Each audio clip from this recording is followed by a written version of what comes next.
Morning and welcome to the next podcast of Andy Collier-talks cricket memorabilia. Had a couple of requests this week after last week's pod to show a few more pictures and what have you from the sporting history, the Priory collection. So I'll do that a little bit later on.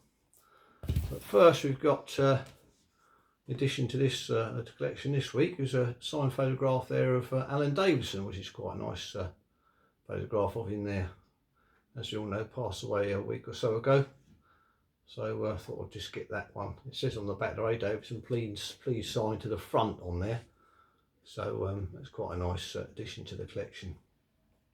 Anyway, a few weeks ago, Roger Elliott, the South African commentator and historian, has been putting videos on YouTube with the likes of Spothoff and Grace and Bradman, Trumper and everything else on there in the coloured versions, very small clips, but extremely interesting. How he does that I don't know, but a few weeks ago he bought this and he sent it to me because he's going to come over and collect it at some stage, which is Petit's Octavo Diary for 1879, which is actually all handwritten in here.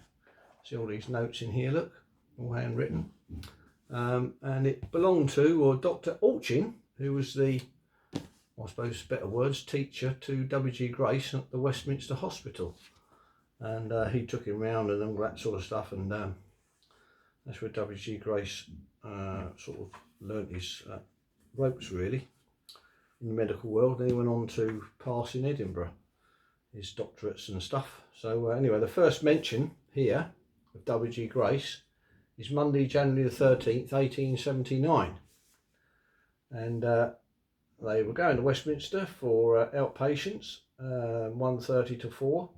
And it says, W.G. Grace, the cricketer, lunches here and went down with me to the hospital. So that's the first mention of W.G. Grace there. That's W.G. Grace's name there. So after that, there's numerous mentions of W.G. Generally it's Grace, actually, not WG, but that's the only mention of WG in the book. So it's quite an interesting little trawl through of 1879 when W.G. Grace sort of made it into his doctorate. Made a doctor of, rather, sorry. So quite a nice, well, bit of cricketing history there. And I think his idea was if anybody wanted a research off of it, they certainly could. So look forward to seeing Roger and giving him that book. So a couple of other bits this week that we've been of relevance. Cricket balls on the website, on the cricket website, are these two balls that I've got here. A Spalding ball, which I'm pretty sure is actually a hockey ball, not a cricket ball. And it's about late 50s, early 60s. Very hard, near that there, on a bench. But it also comes in its own little sort of waxed bag, which is quite a nice little wax bag there. Spalding, it's got hockey balls, cricket balls, making in London, Birmingham, London, Chelsea, all over England. So that actually came in its nice little bag in a box. Didn't come in its original box, but it fits in that bag quite nicely. So you get that out, and there you are, Spalding cricket or hockey ball is coming your way. So it's quite a nice bit of history there. And I think Matthew on the site there was quite interested in seeing that ball. That's quite a nice white ball there. And then we've got this lovely one here, which was given to me by an umpire. Actually umpired at the Home of Cricket at Lords, and it's got an MCC logo on there. And on the back there it's a Sovereign Special County made in England. It's a lovely ball. I can actually remember opening the bowl in one of these, but rather nice cricket ball there, 5.5 ounces. So that was presented to the umpire for umpiring at Lords, so he was quite pleased with that. So anyway, behind me today I've got another nice photograph here, which is of Titch Freeman, Frank Woolley and Pataldi, Albert Pataldi, 1932 blazer on there. Can't quite see what the dates are on these two here, unfortunately, but I think that's a 1920s blazer. But again, Woolley went to New Zealand and Australia in 30-31, so it might be that, but I think I can see a 2 on there. But it's a nice photograph of the 3 of them together there, and it's by Flemings of Tunbridge, so quite a nice photograph there. Put that back up the back there. So let's get on to the sporting history again now, which is some great things in here, I've got to say. Unbelievable collection. I will just point out one thing that I picked out while I was looking through it in the week. Obviously, somebody didn't quite know what they were writing about. And this is the 1920s page here, and on there it's got what we got here. Let's just take that off there now. It's reminding me where it is. 1920s Yorkshire toffee and treacle, and who else we've got there? The Centurion Badger beer. That's the one I wanted to point it out to you, because the writing under there says the batsman is not identified, although he does show a resemblance to both Jack Hobbs and Herbert Sutcliffe.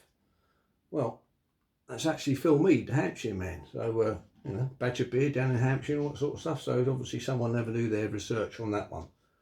But it's obviously another nice piece of on there, the 1920s. Hobbs' feet pictures. That's when he broke his W.G. Grace's record of centuries of centuries. It's quite a heavy book actually. Other bits and pieces in here. A couple of nice pictures there. Cricketers on the green here in front of the houses, and a football one here. There's a special one here. We've got Bobby Moore's shirt there when he played against Brazil with Pele there. So it's his shirt here, a fantastic item of memorabilia that is. I remember watching that on the telly, and David Coleman just going, and Pele used to go. No one else, Pele, every 5 minutes. Oh dear, brings back a few memories, that does. Goodness me. What else have we got here? World Cup 1966. That's Gordon Banks' cap there, 1966 World Cup. And there's a nice picture here of Alf Ramsey stopping George Cohen, giving the shirt to the, I think it's an Argentinian player. And they virtually chopped most of the legs off of the England players. Ramsey wasn't very happy. What else have we got there? There's the World Cup programmes there, 66. Let's just get a bit more. Oh, that's a nice one here of Nobby Stiles' 1966 World Cup shirt. That's got a nice item there. England win the World Cup. In my lifetime as well, which is a bit of a surprise. Never happened again, I don't suppose. But anyway, that's another day. What have we got here? We've got some by Lawrence Toynbee, these pictures here. Quite nice, there's cricketers in the nets down there and running around the track. Quite nice pictures there. Original pictures. There's another one here, a nice one. This is Fiery Fred.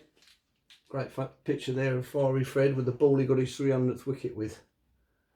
And Neil Hawke, I think it was. There it is there, what's he got there? Colin Cowdrey Cash's Neil Hawke for Fred's 300th wicket, so that's quite a nice, lovely bit of memorabilia there. And dear old Fred. Probably got in trouble after the game, knowing him. But he would deny that. There's another fantastic ball here from the first Thai Test match there in Australia. West Indies v Australia, Brisbane. Fantastic item that is. Signature of Richie Benham on the ball.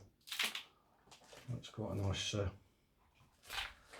changed Test cricket, according to Don Bradman, who congratulated Richie Benham on the, well, not winning basically, and then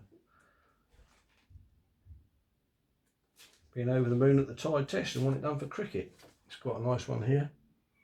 Sorry, it's a little bit long-winded. I haven't put these things in here, but Rogers Bannister there, first man in the 4-minute mile. Photograph there signed.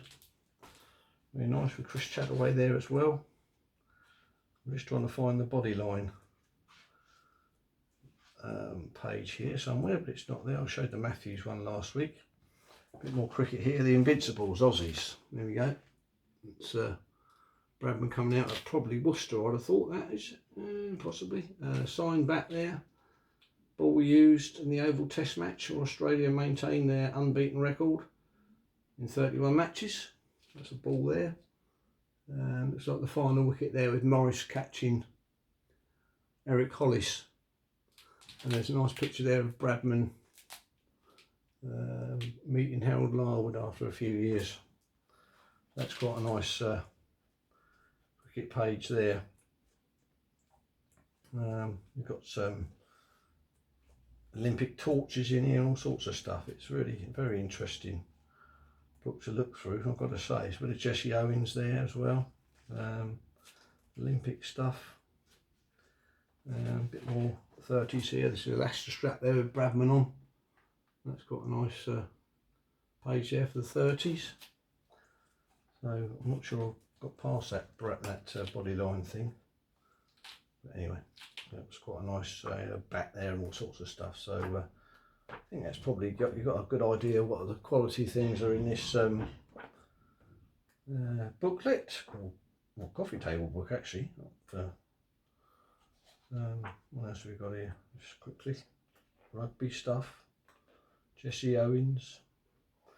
So anyway, that's give you a bit of an idea what it's about. But so I imagine you can still get hold of one. But the thing with this one is this was Jeff Boycott's copy, and then I got off of Jerry. And where's the signature? Somewhere at the front here, somewhere. Got it. It's annoying when you can't get it. Here we go. There's Jeff's signature at the front top there with Sporting History of Priory Collection. So that was Sir Jeffries. Don't know what he's thinking at the moment with all this Yorkshire rubbish that's going on. Well, not rubbish, but you know what I mean. But he's a lot of them are quaking in their boots, I should think. Especially Mr. Root, possibly. There we are. I'll wait and see this week when it goes to the government. So anyway, that's about as much as I can do this week. I did say the other week about sending me some videos, and fortunately Andy Paul has sent me a video of some of the bats in his collection, so that will no doubt be going on the website or the podcast at some stage, probably in the next week or two. So looking forward to that, and hope you enjoy him. So anyway, that's enough for this week. I'll see you on the next one. Cheers.